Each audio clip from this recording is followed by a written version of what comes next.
Olá, doutora! Vamos começar. A doutora Paloma já chegou.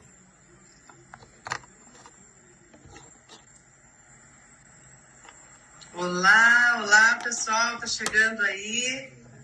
Vamos aguardar aqui, doutora Paloma. Oi, doutora! Ei, doutora, tudo bem? Tudo bem. E a senhora, como vai? Que prazer tê-la aqui com a gente. Obrigada, o prazer é nosso, doutora. Então, animada para... E aí, doutora, vamos conversar. Vamos. Vamos conversar bastante hoje com os doutores. Tem recebido bastante pergunta aí. Os colegas bem interessados e preocupados também aí com as normas, né? A gente não tem muita informação a respeito desse universo novo. E a senhora é a nossa guia aí para a gente entender melhor esse universo. Porque o nosso interesse sempre é fazer a coisa certa, né, doutora? O que a gente está buscando é isso, né? Atender, doutora Andréia, à legislação é, ao mesmo tempo, uma segurança para o profissional, para o paciente e uma tranquilidade. O médico que conhece normas e consegue, no seu dia a dia, cumprir, atender a essa norma, ele tem uma tranquilidade maior.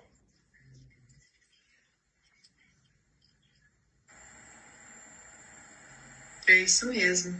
Bem, o pessoal está entrando aí, doutora. A senhora está me ouvindo bem, doutora Paula? Perfeitamente. Perfeitamente. Tá bom. Então, a gente vai pegar aí algumas dúvidas do pessoal e tá conversando aí, explicando direitinho para todos que querem começar, porque as terapias injetáveis é uma coisa relativamente nova do jeito que está sendo abordado agora, né? A gente sempre trabalhou com terapia injetável, né? A medicina desde sempre teve essa alternativa, mas hoje a gente tem usado mais essa alternativa e aí acaba surgindo as dúvidas em função muito disso, né? Por ser mesmo uma coisa que tem sido praticada de forma mais rotineira, principalmente nos consultórios, né?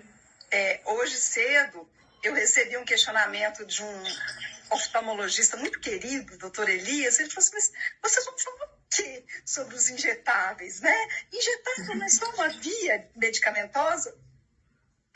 É uma via medicamentosa, né?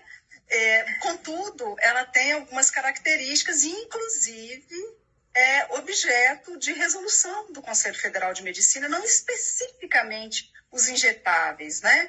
Mas as vitaminas, os minerais que podem compor aquela substância que vai ser administrada no paciente pela via injetável, né? Endovenosa, muscular.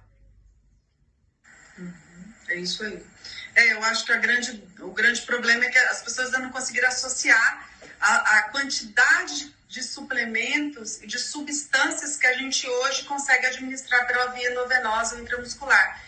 E aí, por conta dessa dificuldade de entender mesmo a quantidade de substâncias, e acaba surgindo aí novos termos, novos nomes, e parece que a gente está fazendo uma coisa diferente. E a gente só está usando uma via, né? Nada mais do que uma via, uma alternativa de via que já é usada aí há muitos anos, né? Desde sempre pela medicina.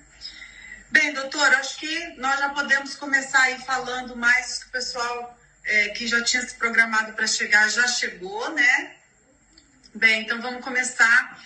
Meu nome é Andréa Lucas, eu sou médica, trabalho já há muitos anos com as terapias injetáveis, né? Foi uma via aí que apareceu na minha vida em função aí de um problema que eu tive com a minha mãe. Minha mãe teve um câncer, primeiro ela teve um câncer, um linfoma de Hodgkin. Foi um tratamento muito difícil, muito sofrido, acho que como todo câncer aí, mas minha mãe ainda tinha outros problemas de saúde e dificultava muito, principalmente a ingesta de alimentos mesmo. E depois de uns anos ela enfrentou um segundo câncer, nesse caso um câncer de mama, e também com as quimioterapias ela tinha uma dificuldade absurda de comer, né? Eu lembro que uma época ela não conseguia tomar água, só tomava água de coco, depois ela pegou nojo de água de coco, era só água com gás, depois ela pegou nojo da água com gás também. Então, tomar líquido era um problema, se alimentar nem se fala. Então, a via endovenosa e a via intramuscular veio como uma alternativa para suplementar, visto que ela não conseguia se alimentar. E a gente sabe hoje que um dos grandes problemas do paciente oncológico é a caquexia, é a desnutrição. Então, boa parte dos pacientes oncológicos, eles não morrem em decorrência do câncer, eles morrem em decorrência da desnutrição mesmo, que vai trazendo inúmeras consequências para o organismo. E aí, em função disso, eu fui e me deparei com as terapias injetáveis e comecei a trabalhar com essa alternativa de via. E foi incrível o resultado, porque já que a gente não conseguia suplementar via oral, tanto pelos alimentos quanto pelos suplementos, até pela quantidade de cápsulas, minha mãe não conseguia tomar aquele mundo de cápsulas, mal ela conseguia tomar mesmo os quimioterápicos e as medicações essenciais, que dirá aí a suplementação. Então, em virtude disso, aí eu comecei a suplementar. O que falta? Falta B12. Então, vamos suplementar B12. Falta vitamina D, tá baixa a vitamina D. Vamos fazer uma injeção intramuscular de vitamina D. Falta vitaminas do complexo B em geral. Vamos fazer uma suplementação. Falta magnésio. Eu lembro que o magnésio da minha mãe a vida inteira foi muito baixo, sempre abaixo dos níveis normais. E eu suplemento ela via oral e ela não repõe. Então, uma alternativa de via foi fazer de forma endovenosa, às vezes intramuscular, aí algumas vezes a gente faz intramuscular, e foi quando eu consegui ter melhores resultados na suplementação dela, né? Então, em função disso, aí eu comecei a trabalhar mais com esse tipo de via de acesso. Doutora André, e aí, doutora Paula? Pode falar uma coisa? Eu estou achando muito interessante essa sua colocação, muito criteriosa, porque uma das maiores preocupações nossas como advogados de defesa médica, do direito médico, é exatamente que o profissional tenha em mente que a prescrição ela é uma consequência da consulta, da anamnese, das informações colhidas, né? Daí, com esse diagnóstico fechado ou interrogado, é que ele pode pedir exames complementares, por exemplo, né? Ou então ele desenha qual é o tratamento, quais são as terapias que ele vai utilizar. Mas vejamos, um dos grandes problemas que nós temos, e com o médico, infelizmente, podendo ser chamado ao Conselho Regional de Medicina para prestar esclarecimento, é exatamente por que você prescreveu isso. Qual a indicação, qual a sintomatologia, quais os dados clínicos levaram você a fazer essa prescrição. Então, quando você, doutora André, conta quais as deficiências, quais as necessidades, qual o caso clínico da sua mãe, você percebeu que, de outros modos, você não estava atingindo o objetivo da terapêutica, você introduziu a terapia injetável, né? Então, tem uma ligação entre o quadro clínico e a prescrição, porque nós estamos falando de prescrição, né? Que é um ato médico. Então, doutora Palova, a grande pergunta é, o médico pode fazer terapia injetável, doutora Palova? Pois é. O médico pode fazer terapia injetável, o médico pode fazer soroterapia, desde que ele obedeça o protocolo determinado pelo Conselho Federal de Medicina, doutora. Nós temos casos, por exemplo, de doutores que fazem a prescrição sem ter feito a consulta ao paciente. Então, ele não conhece o paciente. E, circunstâncias outras, esse paciente fazia uso de medicações que ele não conhecia. Então, ele faz a prescrição da soroterapia que entra em confronto, digamos assim, né, com o que ele já fazia uso ou uma comorbidade que ele não conhecia, e esse paciente tem um agravo, tem uma intercorrência, e aí começam os questionamentos que podem vir tanto do CRM quanto da Justiça Comum. Então, a palavra para os injetáveis, para os nossos médicos que entendem que devem prescrever pelas vias endovenosa e intramuscular a medicação, a vitamina, o mineral, né, o probiótico que esse paciente esteja necessitando, a suplementação que esse paciente esteja necessitando por essas vias endovenosa e intramuscular, que ele tenha a certeza do que ele está fazendo, por que ele está fazendo e para que ele está fazendo. esses são os segredos, não é? Da boa praxis. O médico pode e deve praticar a soroterapia, praticar os injetáveis, mas com os critérios determinados por lei. Certo. O que eu tenho aprendido, inclusive, muito com a senhora, é que a gente entende, quando a gente avalia um paciente, a gente tem a alternativa de ir lá. Por exemplo, eu tenho um paciente um paciente obeso que tem deficiência. É muito comum do paciente obeso ele ser desnutrido, por conta mesmo de uma alimentação irregular. E existem alguns nutrientes que são mais comuns à desnutrição no obeso. Então, vamos supor, eu vou lá, faço uma consulta, identifico que esse paciente tem essa desnutrição. Eu posso identificar isso através de exames laboratoriais. E existem algumas situações, doutora, que às vezes a gente não consegue identificar através de exame, mas a gente consegue identificar através de sintoma. Então, por exemplo, uma prescrição, o paciente chega e fala, eu estou com dor de cabeça. É um sintoma que eu não consigo medir ele através do exame. Não fala, vai lá, faz o exame de sangue que eu quero sentir essa sua dor de cabeça, eu quero dosar ela, eu não consigo. Mas eu posso prescrever uma medicação baseado neste sintoma, nessa queixa desse paciente. E a outra alternativa é baseado mesmo em exames laboratoriais que identifiquem ali um nexo causal também com a doença ou com a queixa do paciente. E aí, em função disso, eu tenho a alternativa de passar para ele ou a via oral, ou a via intramuscular, ou a via endovenosa, ou a via até subcutânea. Existem outras vias, mas digamos que essas são as mais comuns. Uhum. É isso, doutora? Como que a senhora enxerga isso aí dentro do direito médico? O direito médico é para os advogados que são apaixonados por defender médico. Mas nós, mais do que apaixonados por defender médicos, nós somos apaixonados por prevenir processos contra médicos. Porque só quem teve a oportunidade de acompanhar um médico indo depor no Conselho de Medicina ou na Justiça Comum, sabe o sofrimento que isso significa. E é um sofrimento que muitas vezes pode ser evitado, usando os critérios, por exemplo, que você, doutora Andréia, está trazendo para nós aqui. Deixa eu mandar um beijo para a doutora Alexandre Carli, entrou, meu querido, prazer tê-lo aqui com a gente. Então, por exemplo, se a doutora Andréia vai fazer a consulta com esse paciente e essa anamnese é completa, fez a coleta de todos os dados, a história da família, porque eu estou falando isso não é porque eu entendo nada disso, é porque a lei determina o que deve conter no prontuário quando o médico atende esse paciente.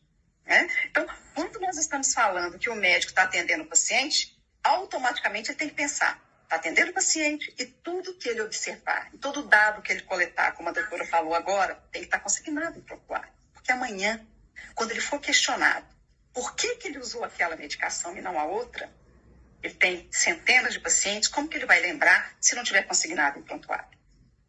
Então, o prontuário é aquele documento máximo, documento número 1, que o médico deve ter preenchido com data, com hora, assinatura, carimbo, anamnese completa, dados completos, exames complementares se necessitar, mas nós entendemos também que a clínica é soberana, não é? Os exames laboratoriais são exames complementares, que a critério da doutora vão ser solicitados ou não vão ser solicitados. Mas a gente preocupa muito, sabe, doutora Andréia, com a segurança do paciente. É segura essa medicação? Essa via é a mais segura?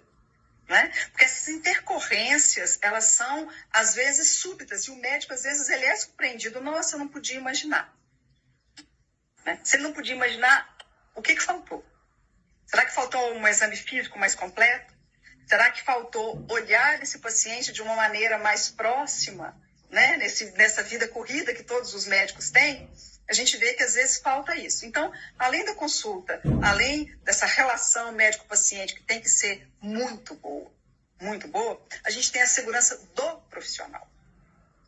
Então, por exemplo, a gente pega, não vou falar nomes, né? Mas médicos altamente experientes e outros não tão experientes, que não se preparou convenientemente, ele ousa fazer uma prescrição de um tratamento, ele ousa propor um tratamento, né?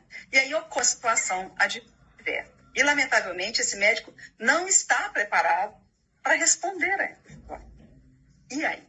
Então, fazer a segurança para o paciente é fazer segurança para si mesmo. Então, nós sugerimos, vai fazer a consulta completa, consigna em prontuário. Prontuário é o documento inicial. E aí, vamos supor que a doutora Andréia tenha decidido por um tratamento bom para o paciente, né? Sempre lembrando que o médico não pode garantir nenhum resultado. O que o médico faz é envidar todos os esforços, é se comprometer a fazer o melhor possível, né? O médico não se compromete a curar, não pode. O médico não se compromete a um resultado. Ele tenta atingir um objetivo, mas ele não pode fazer essa promessa, não é? E quando ele faz essa promessa, ele assume uma outra responsabilidade, que é um assunto para um outro momento, não é, doutora André? Mas a segurança desse médico está na documentação médica. Prontuário. Se a doutora André resolver fazer um programa de tratamento, o termo de consentimento para esse tratamento, o paciente tem que estar totalmente orientado, né, a respeito do que vai acontecer com ele, né, durante esse tratamento. Então, essas são as nossas sugestões iniciais. Doutora, probióticos também fazem parte, minerais fazem parte? Minerais, sim. Alguns minerais a gente consegue suplementar aí de forma endovenosa e intramuscular. Mas os probióticos não. Os probióticos têm a via oral, via retal, que pode ser aplicado.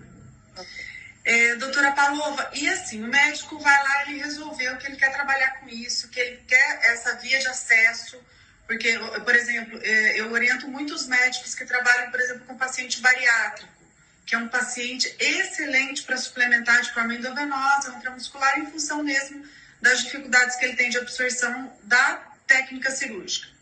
E esse médico quer trabalhar com isso na clínica dele. Fala, não, tá bom, é importante para mim, eu tenho muito paciente que precisa dessa terapia, que precisa dessa via de acesso. Ele pode começar a trabalhar com isso no consultório. O que ele precisa ter para ele trabalhar na sua clínica, no seu consultório, com as terapias injetáveis, intramuscular e endovenosa? Daniela Jobs, que alegria ter você aqui, querida. Beijo. Doutora, querida, é preciso a gente lembrar que existem consultórios médicos, clínicas médicas, institutos médicos, hospital-dia e, finalmente, o hospital. Isso, sim, grosso modo, né? Existem outras subdivisões, não vou, como consultórios reunidos, por exemplo, mas vamos ficar nesses aqui para não complicar muito, né? Então, o médico que registrou-se no Conselho Regional de Medicina como médico e que o consultório dele vai ser no local X, ele tem uma limitação de atuação, né? O mais básico é que ele vai ter a mesa, a cadeira e o local para fazer o exame físico desse paciente. Já para a administração dos injetáveis, da soroterapia, ele precisa de uma estrutura maior. E aí a gente lembra que a legislação aí envolvida não é só do Conselho Federal de Medicina, é da Vigilância Sanitária também. Eu me lembro, doutora André, tem mais de um ano que você está com todos esses preparativos para oferecer um trabalho de excelência, não é? Eu me lembro do seu cuidado junto à Vigilância Sanitária, seu cuidado junto ao Conselho Regional de Medicina, o espaço, a estrutura. Então, quer dizer, administrar os injetáveis do jeito que a lei exige não basta um simples consultório. A legislação, tanto do Conselho quanto da Vigilância Sanitária, faz outras exigências, até o espaçamento que deve ter entre uma poltrona e outra para a administração dos injetáveis, ela é regra, ela tem que ser atendida, tem que ser obedecida, né? Então, é comum e até desejável que os médicos encaminhem para alguém com expertise para isso os pacientes que precisem desses injetáveis, dessa soroterapia, para ele não correr o risco indesejável de ele mesmo administrar numa estrutura pobre, numa estrutura que não contemple as exigências da lei e colocar em risco o paciente e a si mesmo, né? Então, é preciso ter uma estrutura E quando a gente fala da estrutura, é preciso de estrutura física, estrutura de pessoal, e é preciso também uma estrutura de profissionais. Porque, por exemplo, farmácia. Para dispensar essa medicação, a farmácia precisa da sua prescrição. Sem a sua prescrição, não vai ser possível ele obter aquela medicação para, então, administrar no paciente. E tudo isso é uma estrutura prévia que ele tem que montar. Né? Então, por isso que, às vezes, eu escuto o médico falando, olha, eu vou trabalhar com injetáveis. Você vai trabalhar com medicamento, né? Mas até você chegar a prescrever esse medicamento, você tem uma caminhada aí pela frente, você tem uma jornada. Doutor Gustavo, alegria tê-lo aqui. Então, as exigências, né? Eu estou vendo aqui a doutora perguntando quais são as exigências para poder ter a estrutura adequada para administrar os injetáveis. A estrutura obedece às determinações, primeiro, da vigilância sanitária. Então, você vai ter que procurar a vigilância, fazer o protocolo e vai receber da vigilância as exigências. Doutora Andréia, cada estado, né, tem exigências peculiares, umas maiores, outras menores, né? Mas, via de regra, as exigências são praticamente as mesmas. Então, se nós estivermos falando de uma clínica que esteja numa casa, acessibilidade é um dos itens que mais preocupam, né? Local adequado para você armazenar essa medicação. Uma geladeira. Se são injetáveis, tem as agulhas. Como é que você vai fazer a esterilização disso? Como que você vai descartar esse material depois de usar? Né? Então, tudo isso são exigências que você tem que atender antes de pensar que vai fazer os injetáveis, né? Eu costumo falar às vezes as pessoas me perguntam, André, é injetável, é fácil? Eu falo, olha, gente, é simples, mas não é fácil. Então, um exemplo que eu gosto de dar para as pessoas entenderem como que funciona esse mundo, para quem já trabalha, igual a senhora falou, eu estou aí uma jornada longa aí com os injetáveis, estou abrindo um centro só para realizar injetável aí em São Paulo, e a gente vai abrir no Brasil inteiro, e a gente tem aprendendo aí dia a dia as regras para isso. Então, eu acho que um bom exemplo é assim, ó, a maratona, para a gente fazer uma maratona, pode ser simples, mas não é fácil. Então, você correr de um ponto a outro é simples. Correr, até minha filha de 6 anos sabe correr. Mas não é fácil. Definitivamente, correr uma maratona não é fácil. Então, assim, doutora, se você hoje sair da sua casa, sair do seu consultório, de salto alto, de terno e gravata, fala, vou correr uma maratona, e sai correndo no meio da rua, vou correr 42 quilômetros. Aí você corre, atravessa no meio da rua, no meio dos carros, tem sinal, tem trânsito, e aí a polícia vai te parar e vai falar assim, ué, o que foi? Eu tô correndo uma maratona. Não, maratona não é isso. Maratona, primeiro, você tem que colocar uma roupa adequada, você tem que colocar um tênis, você tem que fazer um treinamento, você tem que se preparar fisicamente para isso, você tem que contratar um profissional que vai fazer o seu preparo físico, vai ter um dia, a hora marcada, que vai ser dada a largada e todo mundo vai correr junto por aquele percurso. Aquele percurso vai ser fechado pela polícia. Não adianta você querer correr na rua do lado, você tem que correr na rua da maratona, porque aquela rua está fechada, tem as regras para se correr aquela maratona. Trabalhar com injetável é isso, é simples. Você vai aplicar algumas substâncias de forma endovenosa e intramuscular, mas definitivamente não é fácil, porque tem muitas regras. Tem as regras do CRM, tem as regras da vigilância, e assim como uma maratona, você tem que seguir essas regras. Não adianta falar, não, eu vou fazer desse jeitinho aqui, eu vou correr nessa rua aqui do lado. Você não está fazendo parte da maratona. Você pode ser atropelado ali, ali tem semáforo, ali tem trânsito, você não pode correr para aquela rua, você tem que correr na rua correta. Né, doutora Palova? E assim, existem, mas ao mesmo tempo, eu costumo falar para os médicos assim, difícil, doutor, foi a faculdade. Então, trabalhar com injetável também não é um bicho de 7 cabeças. Da mesma maneira que a gente aprendeu a suplementar o paciente, a fazer uma prescrição ali via oral, o paciente vai tomar lá, eu preciso suplementar um paciente pós-cirurgia bariátrica. Então, eu tenho que passar vitamina B12, ferro, selênio, zinco, magnésio. Eu tenho que fazer ali a suplementação dele. Eu posso fazer isso de forma endovenosa, eu posso fazer isso de forma intramuscular.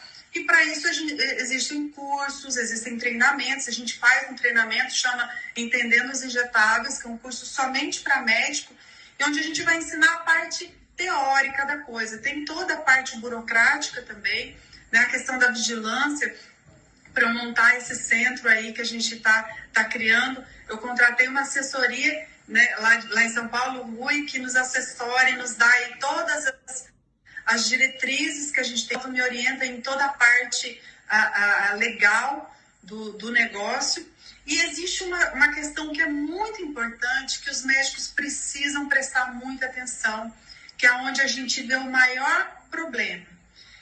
Eu já fui dona de hospital, meu pai tinha um hospital, e quando ele faleceu eu assumi esse hospital e trabalhei lá durante 5, 6 anos, mais ou menos, eu administrei esse hospital. E o que a gente mais observa é o erro de enfermagem, que vulgarmente, aí, na mídia, de uma maneira geral, se considera como erro médico. Mas a maior parte das vezes é o erro da administração da medicação, que foi um erro cometido pela enfermagem. Então, o médico que quer colocar isso dentro do seu consultório, ele precisa ficar muito atento com a enfermagem. Ele precisa ficar muito atento se ela está fazendo a forma correta, ela precisa fazer um treinamento para administrar aquilo. Eu nunca esqueço um dia que eu cheguei no hospital e tinha uma enfermeira lá que costumava trabalhar comigo, trabalhava já há muitos anos no hospital, até antes com meu pai, e ela estava sem óculos. Como eu já conhecia ela, a gente trabalhava junto todos os dias, eu falei, cadê seu óculos? Falei, esqueci em casa.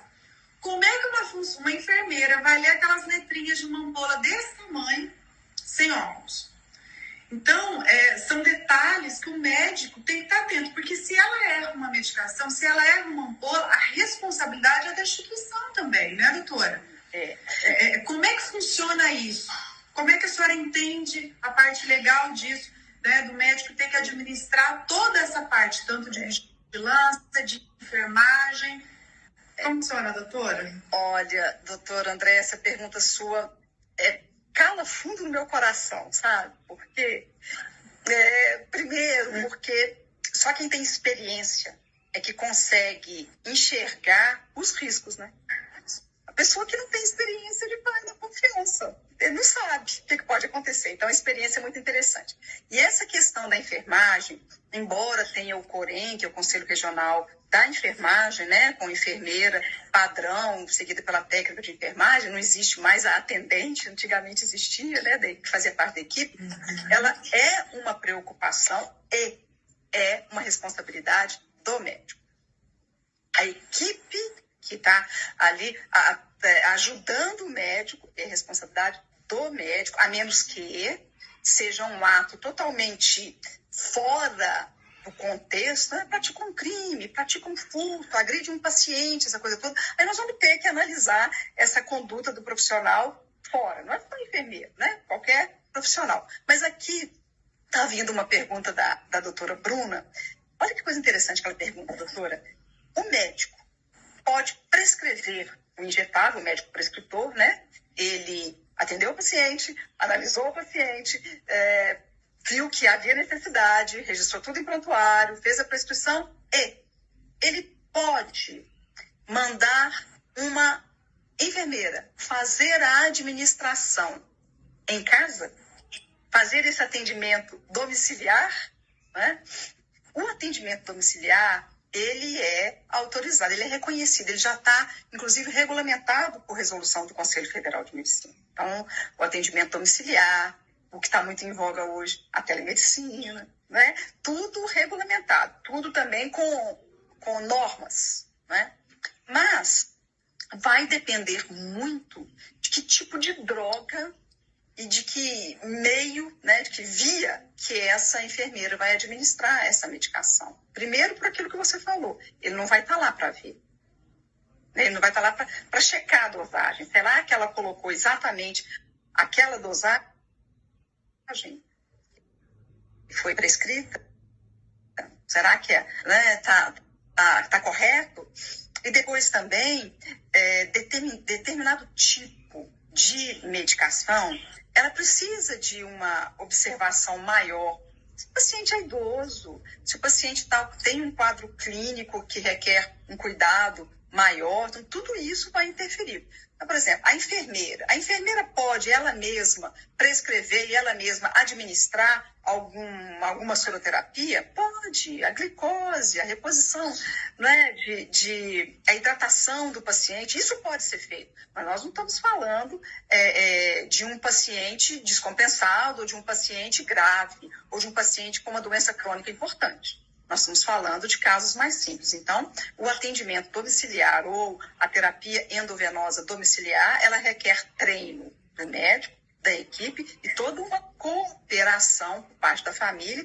E aí, o termo de consentimento, né, desse paciente, conhecendo todos os riscos, todas as circunstâncias, ele é indispensável.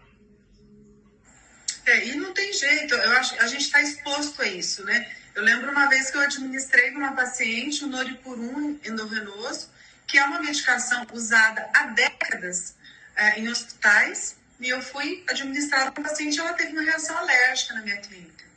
E só que como eu tinha ali o carrinho já com toda a medicação para reverter essa situação, a gente conseguiu resolver de forma rápida. Então o médico tem que estar ciente que ele está exposto a isso da mesma maneira que ele está exposto dentro do hospital.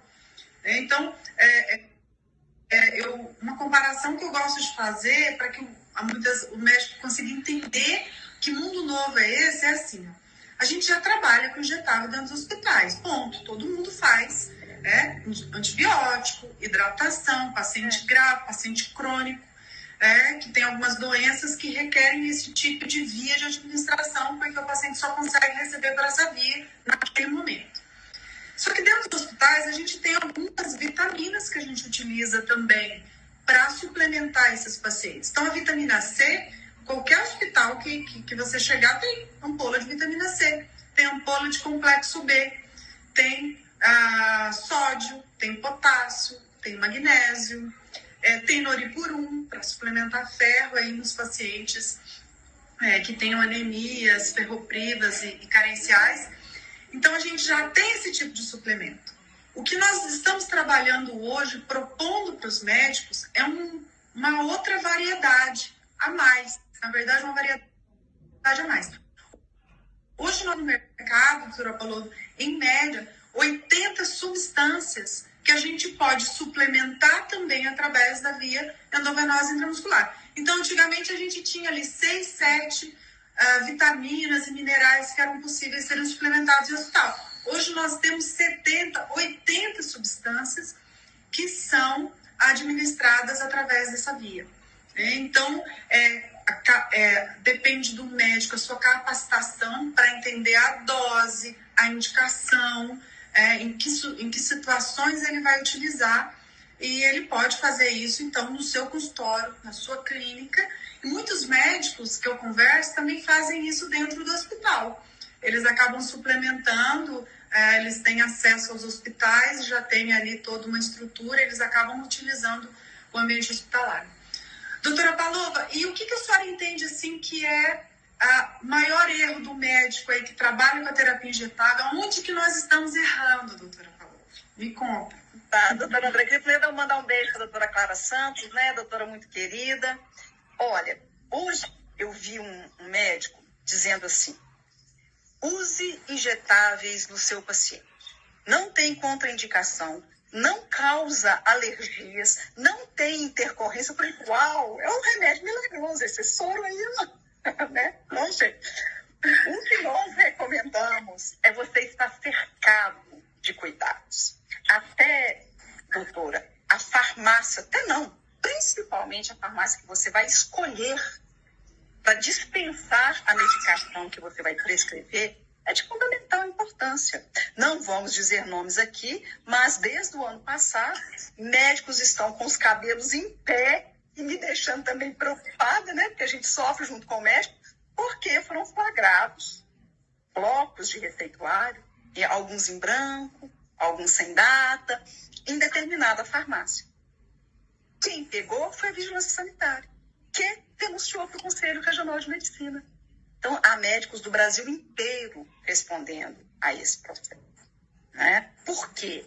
Porque o médico pode ter agido de maneira correta, mas faltou ali na ponta uma competência, uma seriedade da farmácia.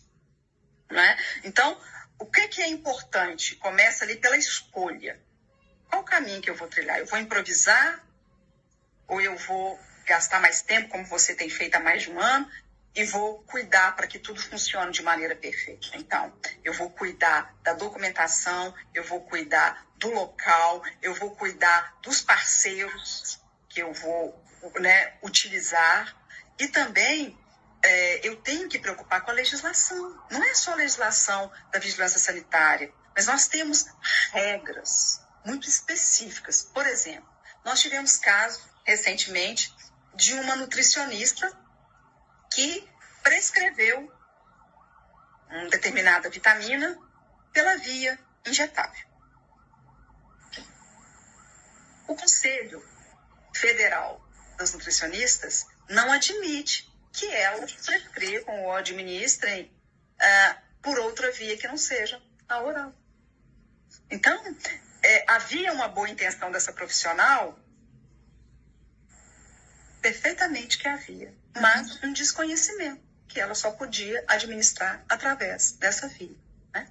E uma outra questão, que tem até o doutor Tiago Rocha colocando aqui para nós, é que não se trata de, olha, estou te dando aqui a prescrição, você vai fazer ali. Não, é cercado de cuidado isso aí, né? Como você está dizendo, se o pessoal que vai fazer a administração não estiver preparado, o equívoco pode acontecer ali. A gente pode ter uma alergia se você não tiver o carrinho ali, se você não tiver a medicação ali, e se você não tiver a expertise, a gente pode perder esse paciente. Né? Agora, se você tem segurança do que você está fazendo, você precisa, no segundo momento, conhecer a legislação. Nós temos uma legislação do Conselho Federal de Medicina, que é a Resolução 1999 de 2012. Ela é claríssima. Ela fala assim, olha, está proibido, assim, com essa clareza, o uso de antioxidante para anti-envelhecimento, anti-câncer, anti-arteriosclerose e para tratamento de doenças crônico-degenerativas. Só que se a pessoa só lê isso, ela fala, nossa, não vou poder fazer. Mas quando ela observa que se ela pode prescrever, mas o objetivo dessa prescrição não é anti-câncer, né? Que o objetivo pode ser, como você falou, suplementar porque a pessoa está fraquinha, porque não está nem comendo, nem ingerindo tudo que ela precisa, é uma outra situação. Então, a seriedade, o conhecimento do médico a respeito, ele é fundamental. Para quê? Para ter sucesso, né? E, por exemplo, questionou-se muito a ortomolecular, né, doutora Andréa? Porque a ortomolecular, ela não é uma especialidade médica, né? Mas ela é uma prática médica. Qual que é a diferença? A diferença é que pode-se praticar a ortomolecular, mas não se pode divulgar a ortomolecular. Então, a doutora Andréa, por exemplo, não vai poder dizer, eu tenho um injetável que vai curar o coronavírus ou a Covid-19. E nós temos médicos suspensos preventivamente, cautelarmente, pelos conselhos regionais de medicina. Por quê? Porque vieram a público para prometer alguma coisa que não tinha comprovação científica, que ele não podia estar fazendo. Então, há que ter cuidado com o que faz, mas também com o que divulga. Você não pode dizer que você, com a sua soroterapia, vai curar o coronavírus ou vai prevenir o coronavírus. Prevenir ter, né, a Covid-19. Então, eu preciso ter cuidado. Então, aqui na ortomolecular, por exemplo, olha que coisa interessante. A avaliação dos nutrientes, das vitaminas, dos minerais, dos ácidos, dos aminoácidos, eventualmente em falta ou em excesso no organismo, faz parte da propriedade. Ou seja, se o médico examinou e concluiu que está fazendo falta aquela vitamina, aquele mineral, aquela substância, ou que está sobrando, fez o diagnóstico, faz o tratamento. Né? Tem pessoas que falam, não, isso é proibido. Pera, vamos analisar. O que é proibido? O que é proibido é você prescrever alguma coisa para o que o paciente não precisa. E aquelas proibições, aqueles mitos, né? Anti-envelhecimento, anti-aging, não estão autorizados. Por quê? Porque, de acordo com o Conselho Federal, não existem evidências científicas que medicamentos tenham essa capacidade. Tem uma pergunta. O doutora falou. Não, pode falar. Pode falar. Tem uma pergunta interessante. Como transportar essa ideia para as clínicas? Se é uma clínica, ela então tem a estrutura de clínica. O que difere um consultório de uma clínica? O consultório é o médico, mesa, cadeira, maca e a pia, né, para lavar as mãos. Biombo para fazer o exame físico. Mas uma clínica, ela tem uma estrutura maior, mas também ela precisa de um responsável técnico. Né? Tem que ter um médico que vai assumir a responsabilidade técnica pelos atos médicos, pelos tratamentos que podem ser praticados dentro dessa clínica. Então, como levar a ideia para dentro da clínica? É estudar. Faz o curso com a doutora Andréia, aprende como é que faz os injetáveis e leva, olha, só uma modalidade de tratamento, né? Mais eficaz, mais prática e, às vezes, mais eficiente, não é? Mas vai depender da indicação. Doutora Paloma, agora eu quero te perguntar. Alguém perguntou aqui das terapias para a imunidade. Então, vou fazer um comparativo e quero que a senhora me esclareça, porque também é uma dúvida recorrente. Essa semana passada, a ABRAM, Sociedade Brasileira de Nutrologia, fez um vídeo, uma postagem falando dos alimentos que contêm substâncias que melhoram a nossa imunidade. E sugerindo que nesses tempos que a gente melhora a nossa imunidade através dessas substâncias, ingerindo X alimentos. Achei um vídeo bem interessante até, fácil para qualquer pessoa entender, não foi uma coisa específica para médico, mas para a população. E da mesma maneira que a gente pode suplementar a vitamina B através de um vegetal, eu posso suplementar a vitamina do complexo B através de uma ampola num soro. Como que funciona isso? Se a gente pensar em melhorar a saúde, no intuito mesmo de melhorar a saúde, como é que você entende isso? Olha que coisa mais interessante que você está falando, doutora Andréia. Você é realmente sensacional. Uma coisa é você dizer, beba água, como uma banana, como uma maçã. Coisa é você pegar a sua caneta, o seu receituário, escrever, datar e carimbar. Porque aí, o que eu fizer, porque você recomendou, não é só responsabilidade minha de ir lá e pegar aquela maçã e comer. Você assume a responsabilidade por ter me prescrito. E mesmo se eu engasgar com essa maçã e ela estiver envenenada, você é minha parceira nisso. Né? Então, essa é a grande diferença. Uma coisa é você dizer, olha, gente, bebe água, faz atividade física, né? Outra coisa é dizer, olha, para você melhorar, você deve tomar vitamina tal, tal, tal, tal. Como assim? E se eu tiver excesso dessas vitaminas já? Que tipo de efeito? Nós temos um caso no escritório, né, de uma prescrição de determinada vitamina, megadose de determinada vitamina.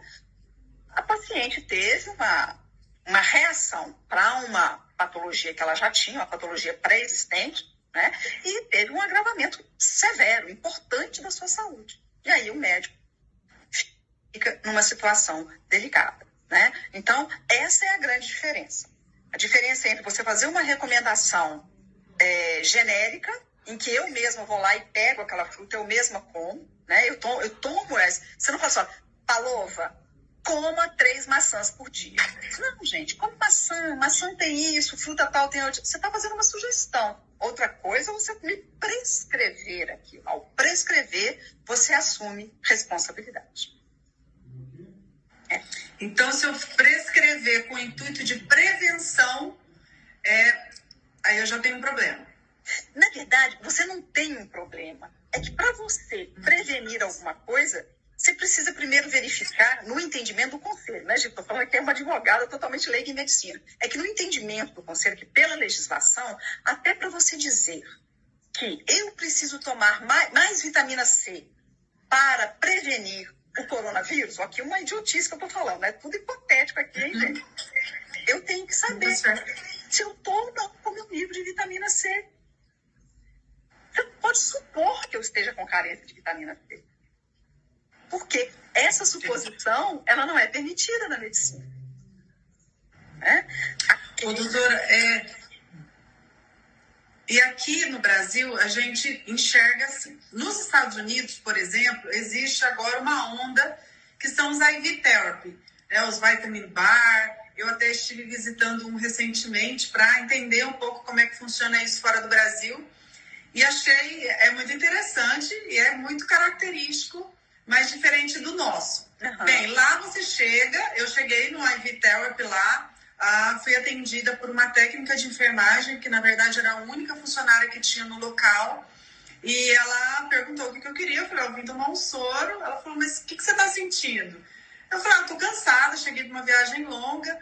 E ela falou, bem, tem esses soros, ela tinha 5 opções de soro lá, e ela me sugeriu tomar o soro Myers, que é um soro que tem vitaminas, antioxidantes e tal, e o soro Myers Plus, que tinha glutationa, que é um antioxidante. Ela falou, se você quiser, essa aqui é uma boa opção, e tem esses outros soros, aí tem um cardápiozinho que você lê ali o que tem em cada soro, o que ele vai melhorar na sua saúde, cada soro daquele. E eu acabei optando por tomar esse soro Myers mesmo. Ela me levou até uma cabine, pegou meu acesso, fiz o soro ali durante uns 15 minutos num sorinho de 500 ml. Em seguida, ela correu o sorinho de glutationa num sorinho de 100 ml. Terminou, ela veio, me perguntou se estava tudo bem, eu falei que estava. Ela falou, eu perguntei cadê a médica, ela falou, não, aqui a gente não tem médico. Aqui o paciente pode fazer, nós temos uma médica responsável, mas ela não fica no local, ela fica na clínica dela. E aqui o paciente que escolhe, só nós ficamos aqui. E aí eu fui embora para casa, ela me deu as orientações, falando que eu podia sentir às vezes alguma sensação, mas eu podia ir embora até dirigindo se eu quisesse. E eu fui embora para casa, realmente não senti nada, me senti muito bem, por sinal. E aqui, doutora, como é que o nosso conselho enxerga este tipo de terapia no Brasil? Pois é isso que a gente estava acabando de dizer, né? O Conselho Federal de Medicina e, então, os conselhos regionais, por tabela, né? Eles entendem que para o profissional, o médico e outras áreas da saúde também, né, doutor André? Mas hoje nós estamos falando aqui especificamente para o médico, né? O Conselho Regional e Federal de Medicina, ele entende que esse tipo de prescrição de vitamina, de minerais, ele só é possível depois de uma avaliação médica. Pressupõe a avaliação médica, porque a gente tem que pensar que, embora a gente olhe para os Estados Unidos, às vezes, como alguma coisa que o nosso sonho de consumo, o que nós seremos no futuro, são legislações completamente diferentes. E aí a pessoa fala para mim, não, mas eu tenho aqui uma legislação, ela é da Itália, da França, da Alemanha. Tem, mas aqui no Brasil não pode. Você não vê a ozonoterapia? A ozonoterapia é um exemplo clássico, né? E outro dia falava, com a Maria Lília, falava sobre isso. Não adianta. Pode ser uma concretude, pode ser uma permissão oficial no mundo inteiro, mas se a legislação brasileira não permitir, nós estamos em solo brasileiro, precisamos obedecer à legislação brasileira. Então, aqui no Brasil, nós precisamos fazer a avaliação do paciente para depois prescrever, porque tem uma preocupação, doutora, com os soros pré-prontos. Aliás, essa é uma preocupação antiga, né? Bom, por que pode servir para A, para B, para C? Se as histórias clínicas são diferentes, se o peso é diferente, se as comorbidades são diferentes, né? Mas fica a mesma pergunta. Por que a azitromicina de 500 vale para mim, para o senhor de 90 quilos, não é? Então, assim, é verdade. São incongruências que tem aí que a gente não consegue compreender, né? Mas o Conselho Federal de Medicina, ele resiste ao novo, né? On-label, seu problema é pequeno, mas off-label você tem que tomar um cuidado redobrado. E essa prática de soros já pré-montados, é preciso ter cuidado. É preciso ter cuidado exatamente por causa das características de cada paciente. Pode ser que você não tenha problema nenhum durante 10 anos, mas quando o problema surge, você tem que ter aquela sua retaguarda, né? Você tem que ter aquela capacidade de resolver aquele problema. Porque o conselho fala assim, se você consegue colocar no seu prontuário o nexo causal entre a sintomatologia, o quadro clínico do paciente e o que você prescreveu, você não tem problema. A grande dificuldade é que se prescreve o que não há evidência de que o paciente esteja necessitando. Mas eu quero. O paciente fala com você, eu quero. No Brasil, funciona a hipersuficiência do médico com relação à hipossuficiência do paciente. Entende que o médico sabe mais, pode mais, e ele tem um poder de sugestionamento sobre o paciente. Por isso que o CFM tem todo esse cuidado com a publicidade médica. E eu acho que tá certo, né? Queria dar um oi aí para o pessoal, doutora Mariana, doutor Tiago, doutor Léo, tem participado ativamente com a gente. O João Teruia aí chegou bem no começo. Muito obrigada por estar participando com a gente aí dessa live. E eu concordo, doutora, que eu acho que eu concordo mais com a forma com que o nosso conselho enxerga do que com a forma que é praticada nos Estados Unidos. Porque, por exemplo, eu tenho muitos pacientes no meu consultório que chegam, a gente vai dosar vitamina B12 da mesma maneira que tem muita gente com ela baixa, tem muita gente com ela alta. Altíssimos índices de vitamina B12. Quase todos os soros desses que se encontram nos Estados Unidos, que o paciente chega lá e faz automedicação, literalmente automedicação, eles têm vitamina B12 e eles pregam muito os shots de B12, que B12